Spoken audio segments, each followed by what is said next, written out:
on aime bien parler de l'ordinaire et on sait que dans l'ordinaire, il y a de l'extraordinaire aussi. Et donc, on est focus sur le fait de faire un film, du cinéma, c'est une comédie, c'est de la fiction, mais on a besoin d'une trame très très très réaliste, sinon notre cerveau ne se met pas bien en marche. Donc on a besoin de cette connexion avec le contemporain, avec notre époque.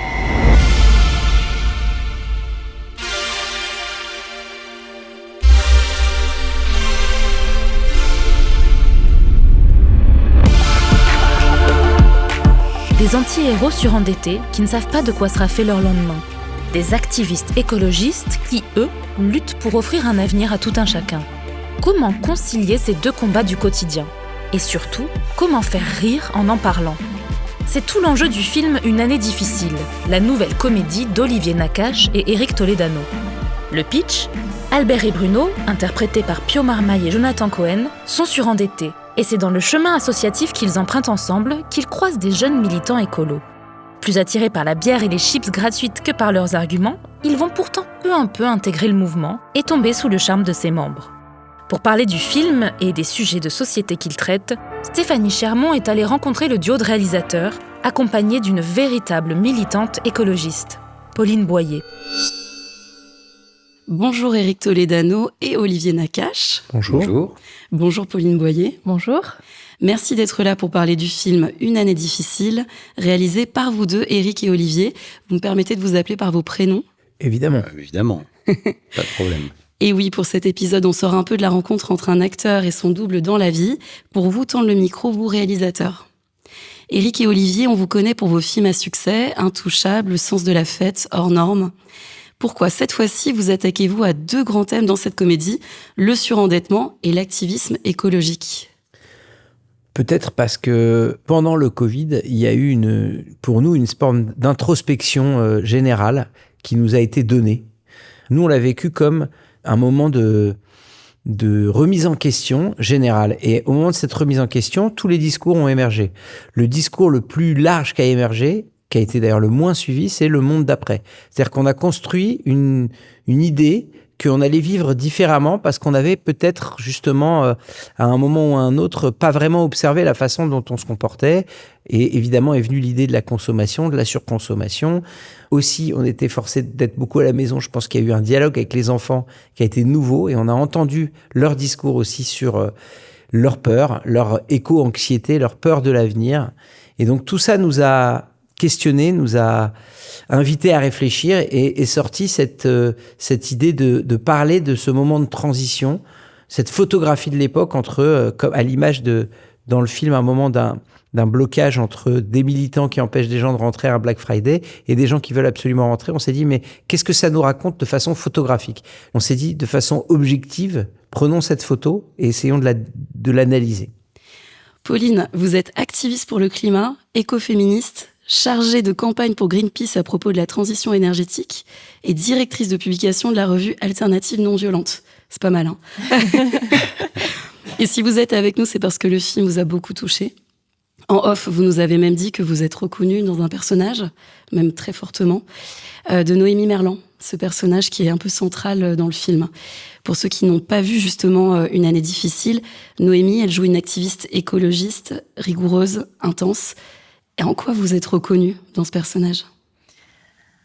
Dans plusieurs choses, notamment l'intensité avec laquelle elle lutte, le cœur qu'elle met dans toutes ses actions. Et ça, c'est pas propre à ma personne, c'est le cas des activistes avec lesquels je fais mes actions. Et c'est cette envie-là et cette détermination qui vient justement transcender l'angoisse qui nous fait quand même agir et la lucidité qu'on a sur les problèmes, sur les crises actuelles, que ce soit le dérèglement climatique, la surconsommation avec la surconsommation de ressources naturelles qui entraîne l'effondrement de la biodiversité. Et ça, je trouve très bien que ce soit lié dans le film parce que souvent on pense au climat, mais pas forcément lié à la surconsommation. Et donc oui, Noémie Merlan joue très bien par ailleurs. Donc ça sert beaucoup nos actions et le fait que on puisse être entraîné dans l'envie d'agir. Je rebondis, il y a vraiment 2 thèmes dans le film, en tout cas pour Marie et moi qui avons préparé ce podcast, le surendettement et l'activisme écologique. C'est ça. Et c'est intéressant parce que on a d'un côté le récit de l'éco-anxiété, de pourquoi les militants passent à l'action et veulent aller vers moins de consommation, l'impact sur 2 personnages qu'a la surconsommation. Donc on a l'impact sur la planète et l'impact sur les vies de ces personnes-là, qui je trouve est très intéressant d'illustrer dans un même film, et que la solution pour sortir de ça, c'est le passage à l'action, c'est parce que dans l'action et dans ce groupe-là, ils y trouvent la solidarité, l'acceptation des personnes qui arrivent telles qu'elles sont, alors qu'ils sont complètement ovnis au milieu des militants. Et puis, à la fin, on se demande pourquoi reste-t-il ? Et c'est, je pense, cette joie partagée, cette amitié qui naît aussi au fur et à mesure des actions qui sont très intenses et donc sont vraiment des moments d'accélération, de création de liens. Éric, Olivier, comment vous réagissez aux propos de Pauline ? Est-ce que ça fait écho à ce que vous aviez imaginé pour ce film ? Oui, fortement. Et je comme souvent, quand on fait un film, il nous parle par intermédiaire. Et là, Pauline nous parle par intermédiaire encore mieux de ce qu'on a essayé de dire. Et notamment sur l'effet fédérateur et donneur de sens. C'est-à-dire que si on résumait, ils sont un peu épuisés par leur consommation qui les a un peu sortis du cercle de l'existence, puisqu'il y en a un qui vit à Roissy, l'autre qui a perdu la garde de son fils, qui est carrément en train d'être déprimé, au point presque même de vouloir, même si c'est que une tentative, mais presque atteindre à ses jours. Donc ils sont en train de sortir d'un circuit, et comment la création d'un sens commun et d'un objectif en commun peut les remettre en selle et peut leur redonner aussi une énergie en dehors même de la cause, parce que justement ils sont tellement loin au début que peut-être qu'ils n'y comprennent pas grand-chose. Effectivement, il y a une image qui me revient, qui est dans la bande-annonce, où ils écoutent le discours et Jonathan se regarde plus, il dit « Je suis désolé, c'est un traquenard ». Il dit ça. Jonathan Cohen, Pio Marmaille, qui incarne un peu ce duo qui comprend les choses pendant le film, quoi. Voilà, c'est-à-dire que... Et puis, j'aime aussi l'idée, mais c'est ce qu'on défend depuis le début, que contrairement à certains, peut-être qui auraient voulu que nos personnages deviennent une caricature de faim, c'est-à-dire arrivent à habiter, je sais pas moi, dans la nature et à cultiver des légumes, ils n'ont bougé, mais ils ont bougé de façon ultra fine, ultra étroite, mais c'est ce mouvement-là qui s'est amorcé, et c'est ce mouvement-là que raconte le film. Pas un mouvement à l'américaine radical d'un bad guy qui est devenu un good guy. Si vous voulez boire des coups et parler justice sociale, on est à la ruche. J'y vais. Attends, tu veux pas boire un coup? Je t'invite. Puis la ruche, c'est très sympa, c'est gratuit en plus. Donc toi, tu m'invites, mais c'est gratuit? Ouais, c'est exactement ça. Certains prévoient 45 degrés en 2050. Je suis désolé, c'est un traquenard. Peut-être que vous êtes simplement venu boire une bière gratuite. Nous, on est vraiment venus pour parler justice sociale avec mon copain là. Excuse-moi, tu peux mettre 2 bières, s'il te plaît? C'est prix libre, tu choisis entre 0 et 5 euros. Je vais te donner 0. J'aimerais créer une équipe forte pour une série d'actions beaucoup plus musclées. Dans le film, on voit des scènes de manifestation, vous en parliez à l'instant, notamment la scène d'ouverture, où on voit justement les clients qui sont bloqués en plein Black Friday.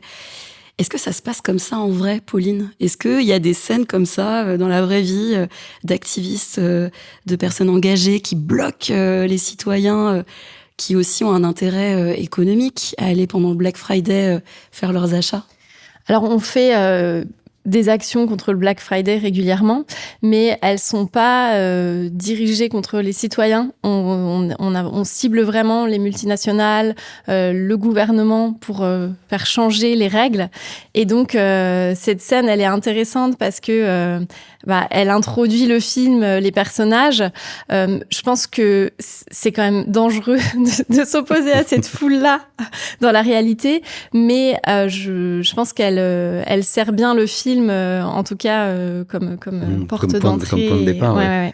Mais effectivement, les actions que nous faisons ont parfois un impact sur des employés de banques, des employés de Total, parce qu'on a quand même fait beaucoup d'actions contre la licence de Total, la licence sociale de Total notamment.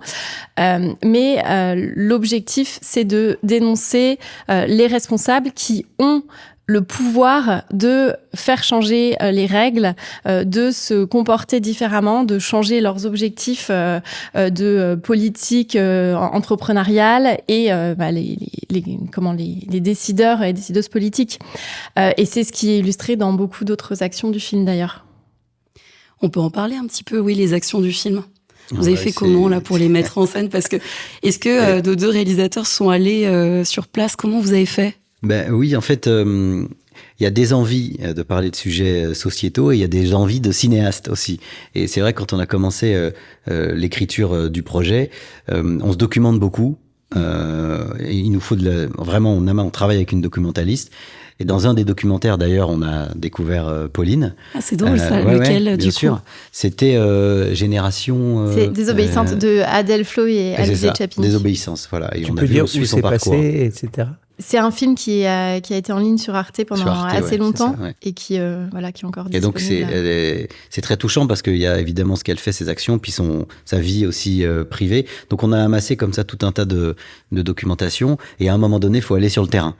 Et on a rencontré des gens donc de Extinction Rébellion parce que on s'est rendu compte assez vite que ce mouvement nous correspondait assez, parce que déjà ils font de la mise en scène de leurs actions, c'est vraiment, ils jouent, il y a toute une préparation, enfin il y a quelque chose de scénique en fait, et c'est aussi non violent. Donc on s'est retrouvés dans leur philosophie, on les a rencontrés ici à votre place, ici on leur a expliqué ce qu'on voulait faire, et tout simplement, comme c'est horizontal, il n'y a pas de leader, comme tu le disais tout à l'heure, tout le monde est le bienvenu, et ben on a été à des réunions, on a été à des débats, on a été même à un accueil Novello qui était fait par une jeune fille qui a accompagné tout le tournage, qui s'appelle Zita, qui a aussi accompagné Noémie Merlan, et après on a fait des actions avec eux. Tout comme le début du film, où on ne savait pas ce qu'on allait faire, on était avec nos téléphones, on attendait, et on a fait des actions. Et ça a forcément nourri notre scénario de manière exponentielle. Il faut dire que c'est très propice à une histoire, à une narration cinématographique, le fait que n'importe qui puisse venir rejoindre le mouvement, parce que comme le disait Pauline, effectivement, on voit le côté ouvert des deux, on va dire, pieds nickelés qui arrivent dans l'association, à qui on offre à manger, à boire, et à qui on dit écoute, juste écoute, sans jugement, et même sans même donner son prénom, puisque finalement, il n'y a même pas besoin de dévoiler, ni si je m'appelle Jean-Baptiste, ou si j'ai une origine ethnique ou sociale, c'est vraiment une acceptation. Et cette acceptation, on l'a vécue. Et c'est comme ça qu'on a pu la raconter, puisque nous-mêmes, on est venus, et évidemment, personne ne nous a demandé rien du tout, puisque c'est un accueil ouvert à tous. Et on s'est dit, tiens, c'est effectivement possible de faire glisser des gens qui seraient venus dans une éducation budgétaire de surendettement dans le même local. Il y a tellement d'associations et des maisons associatives. Il y en a un qui s'appelle l'Ascenseur à Paris, dans laquelle, effectivement, dans le même endroit, vous pouvez avoir une salle qui a été donnée à une association d'activistes qui parle de climat, et à une autre où c'est des gens qui sont surendettés. Et finalement, cette maison représentait quelque chose pour nous. On se disait, mais il pourrait facilement se gourer de portes. C'est ça qu'on s'est dit au départ, avant de se dire que non, c'est encore plus opportuniste que ça, ils y vont juste pour manger et boire. C'est vrai que c'était... En tout cas, on ne pouvait pas faire autrement que d'aller sur le terrain pour bien le raconter. Et aussi d'impliquer... C'est ce que j'allais dire. Est-ce qu'il y a des militants qui sont dans le film ? Ouais, bien sûr. Je pense que Pauline en a reconnu pas mal. Oui, j'en ai reconnu quelques-uns. Ils sont même sur l'affiche, pour tout vous dire. Ah bah dites-nous. C'est-à-dire que il y a une affiche avec 3 personnages et c'est issu d'une scène où ils sortent de garde à vue, parce qu'il y a des gardes à vue, Pauline pourra en parler, il y a des risques et donc il y a tout un tas d'arsenal pour accueillir les gens, et juridiques, et les câlins et les cafés, tout ça on l'a appris. Et donc effectivement, pendant qu'on tournait cette scène de sortie, tous les militants attendaient nos héros, nos acteurs, et c'est là que la photo du film a été prise. Donc tous ceux qui sont autour, qui ont fait, on va dire, à peu près 40 jours ou 30 jours de tournage en moyenne chacun, on leur a proposé, puisqu'on a toujours ce principe de mélanger, puisque c'est le sujet du podcast, la fiction et la réalité, on l'avait fait dans Hors Normes avec des éducateurs, on leur propose aux non-acteurs de venir jouer. On pense que tout le monde peut jouer, et que parfois ça crée de la justesse, parce que comme ils sont en connexion, parce qu'il y a beaucoup d'attentes au cinéma, beaucoup de repas, de pauses, et ben les gens discutent et se rapprochent de la façon du sujet et de la façon de l'interpréter. C'est vrai que c'est un peu un point de votre cinéma à chaque fois d'être très juste, d'être dans le vrai. Même si ça reste de la fiction. Oui, ça reste du cinéma. Si vous voulez, nous, on aime bien parler de l'ordinaire et on sait que dans l'ordinaire, il y a de l'extraordinaire aussi. Et donc, on est focus sur le fait de faire un film, du cinéma. C'est une comédie, c'est de la fiction, mais on a besoin d'une trame très, très, très réaliste. Sinon, notre cerveau ne se met pas bien en marche. Donc, on a besoin de cette connexion avec le contemporain, avec notre époque. Donc, on avait besoin de cette connexion avec eux. À la fois des bénévoles et à la fois des militants. Hier, à Paris, des militants écologistes ont bloqué la circulation devant l'Assemblée nationale. Une jeune femme s'est même collé la main sur le goudron. Il y a quelques jours, d'autres avaient bloqué une autoroute. Des actions très différentes, mais qui portent des objectifs communs.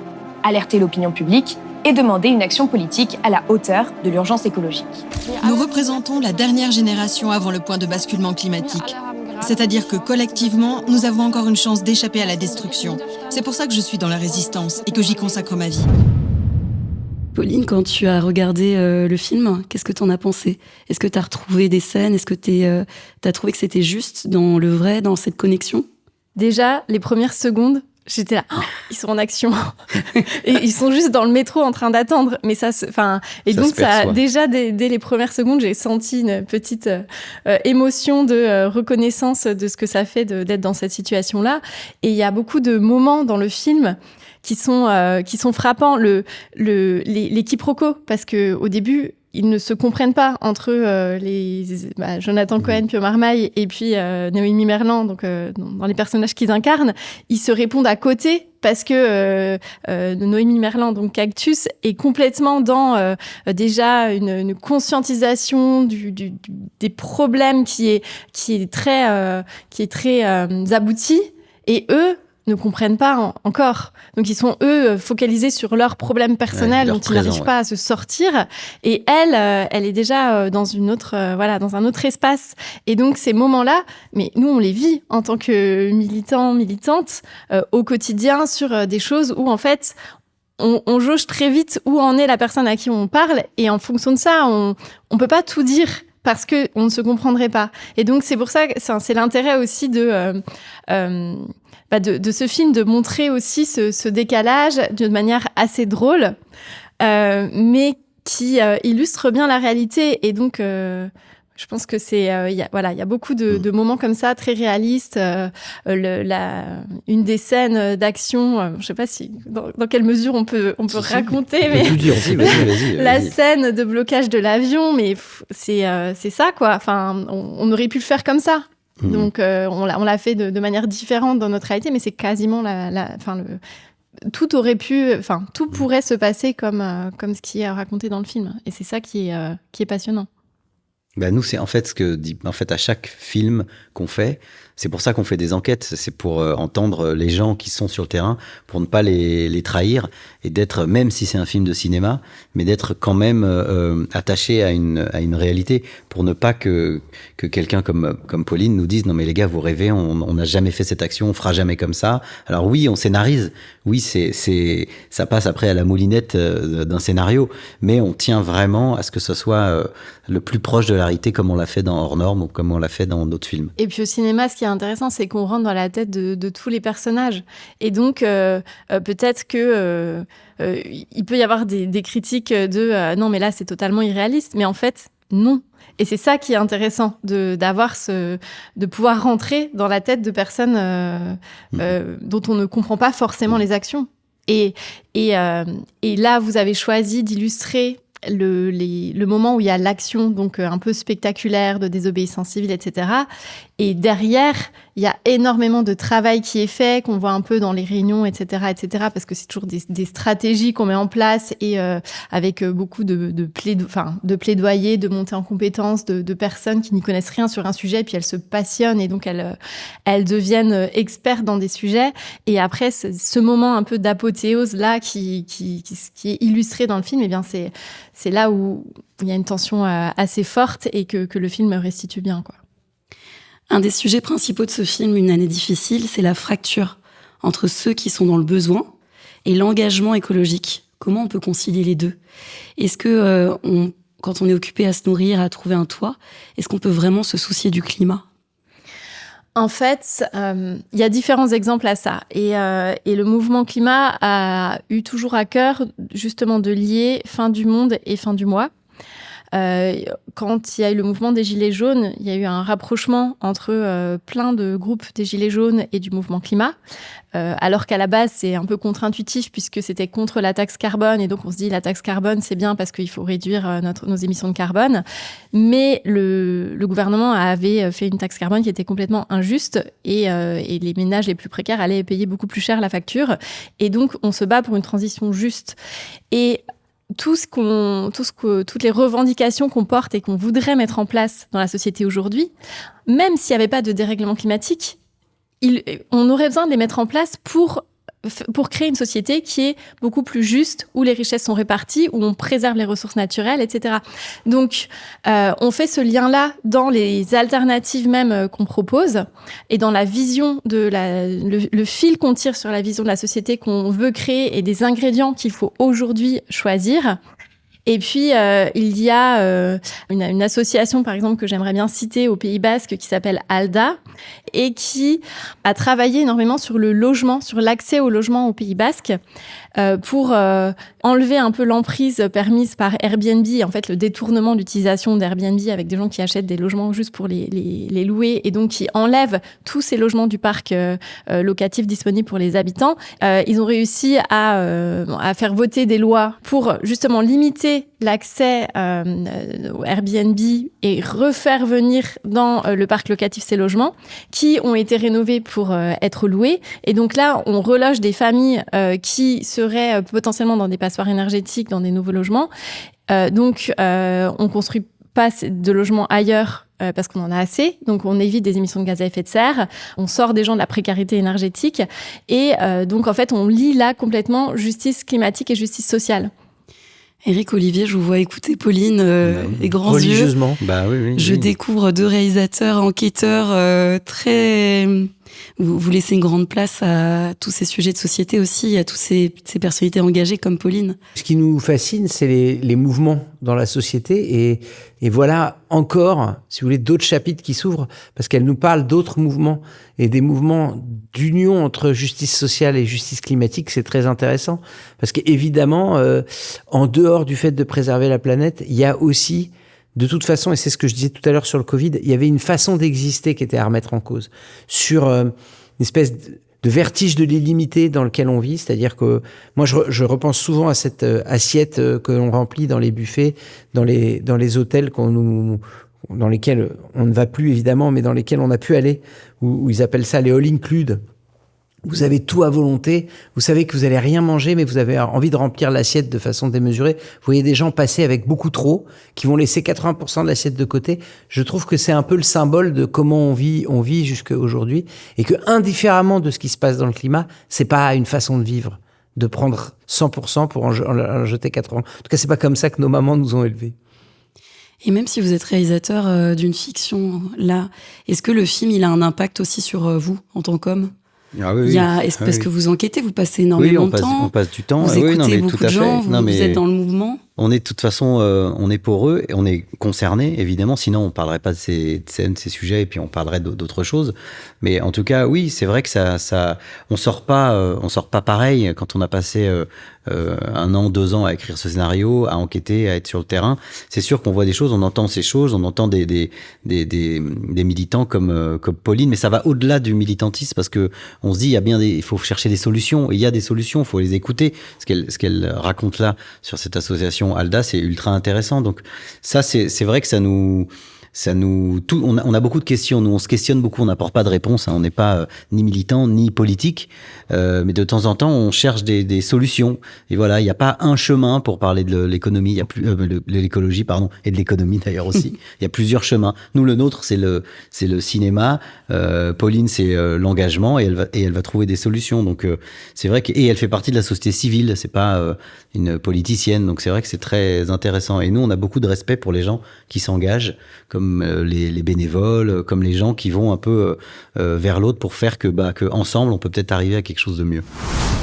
Pourquoi t'as remis ton t-shirt ? De toute façon, toi aussi, tu le gardes. Tu sens l'impact là ? Ah oui, je sens l'impact. Bon. T'as besoin de thunes ? Oui. Laisse-moi faire.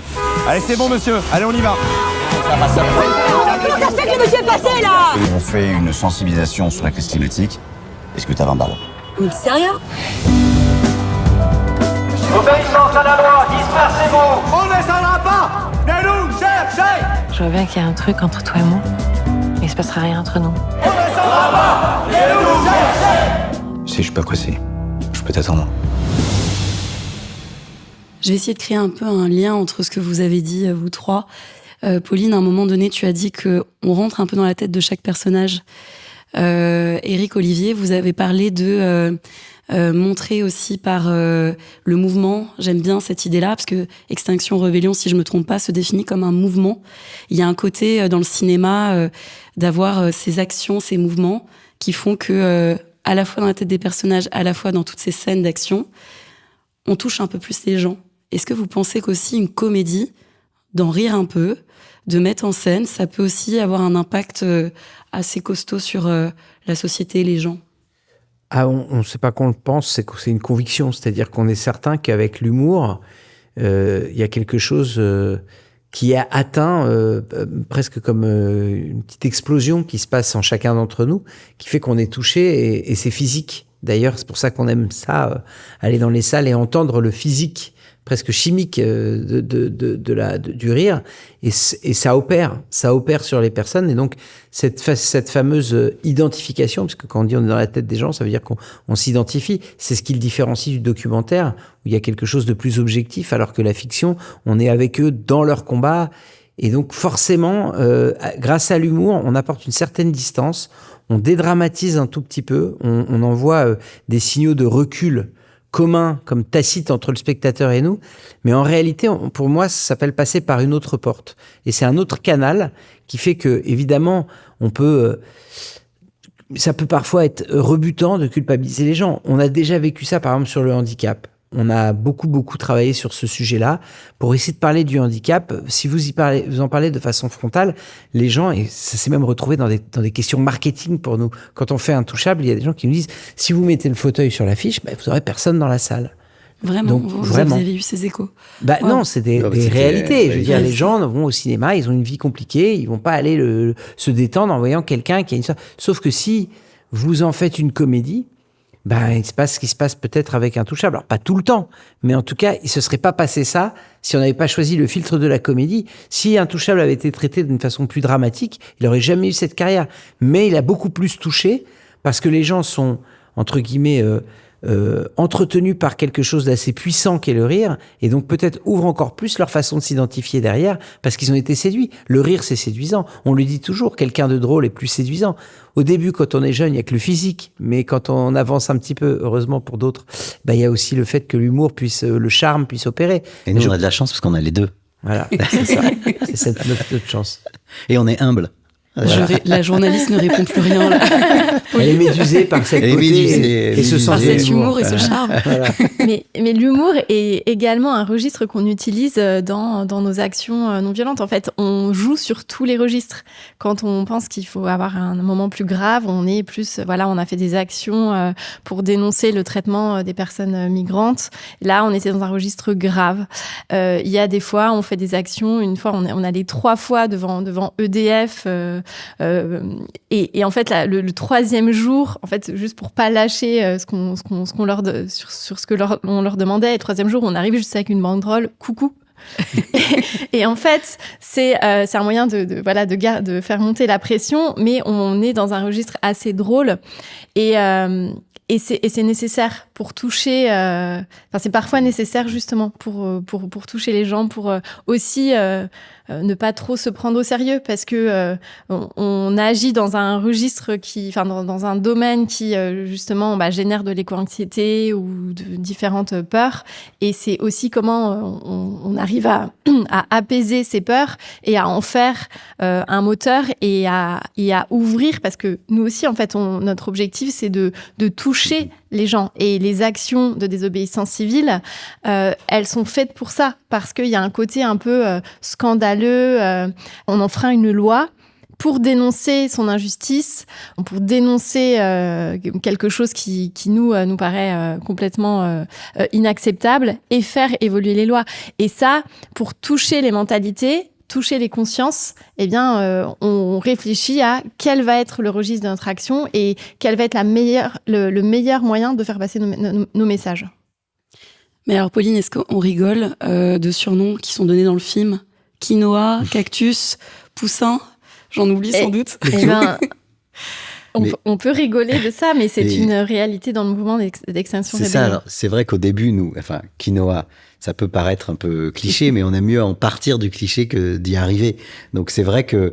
Et puis, encore une fois, c'est une comédie. Alors, on a entendu des surnoms marrants, rigolos. Bien plus que ça. Bien plus que ça. Comme quoi, dites-nous. Ah bah on en a eu, il y en a des pas mal. On a eu des noms de Bibi Phoque, j'ai entendu.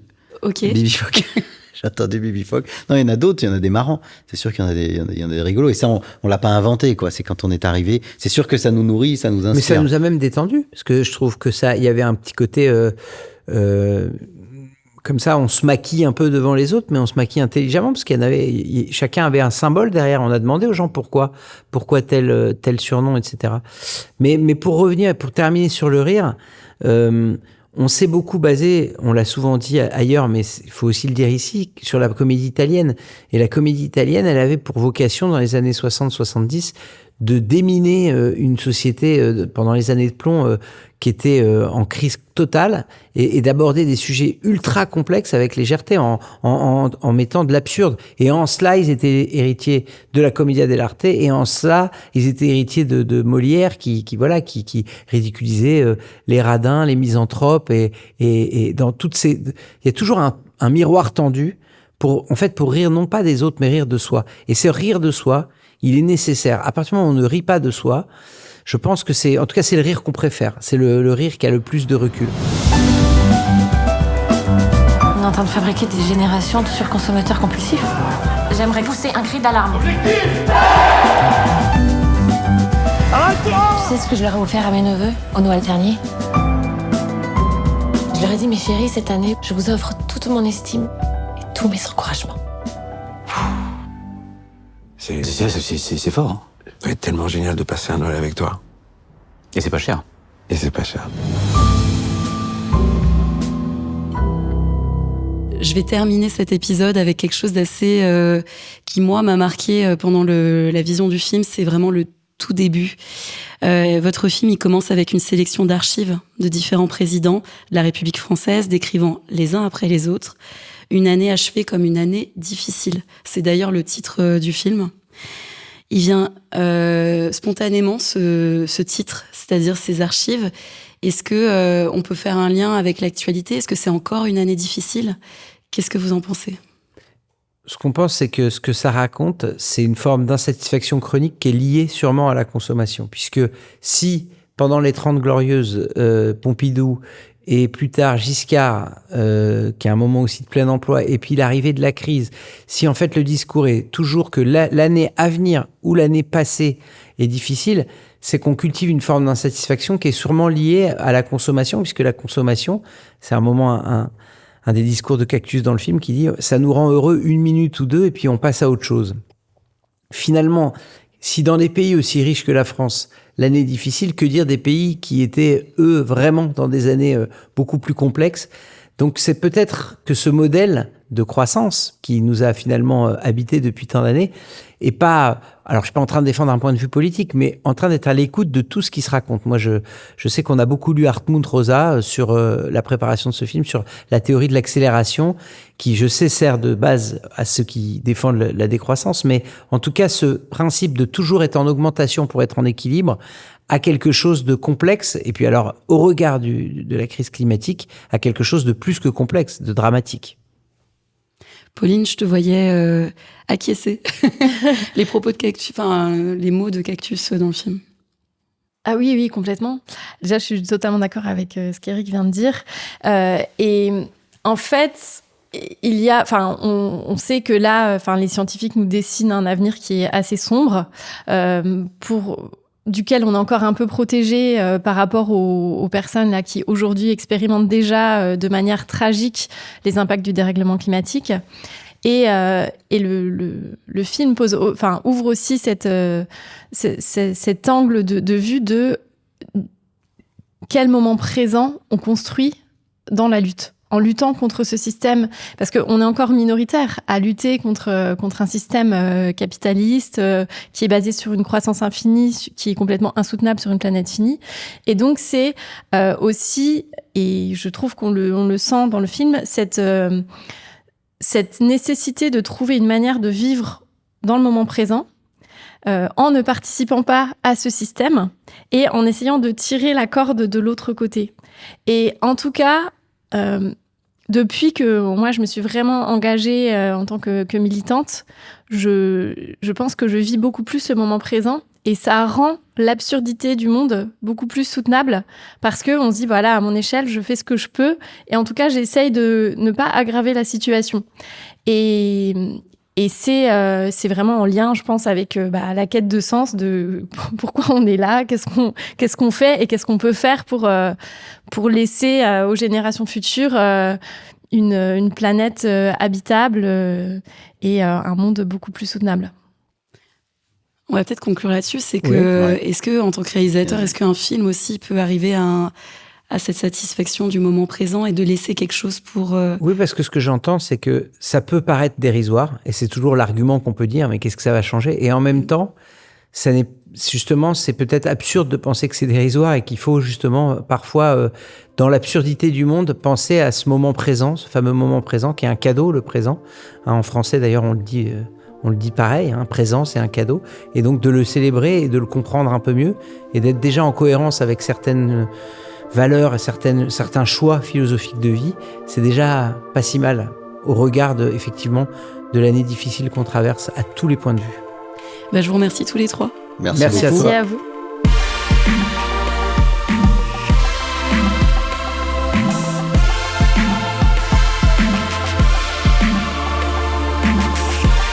Vous venez d'écouter Réplique, le podcast de Canal+, qui questionne la relation entre fiction et réalité. Cet épisode est produit par François Saltiel chez Art Devoir et réalisé par Nico Bergman sur une idée originale de Steph Chermont et Marie Sala. N'oubliez pas de vous abonner à notre podcast et à lui donner plein d'étoiles.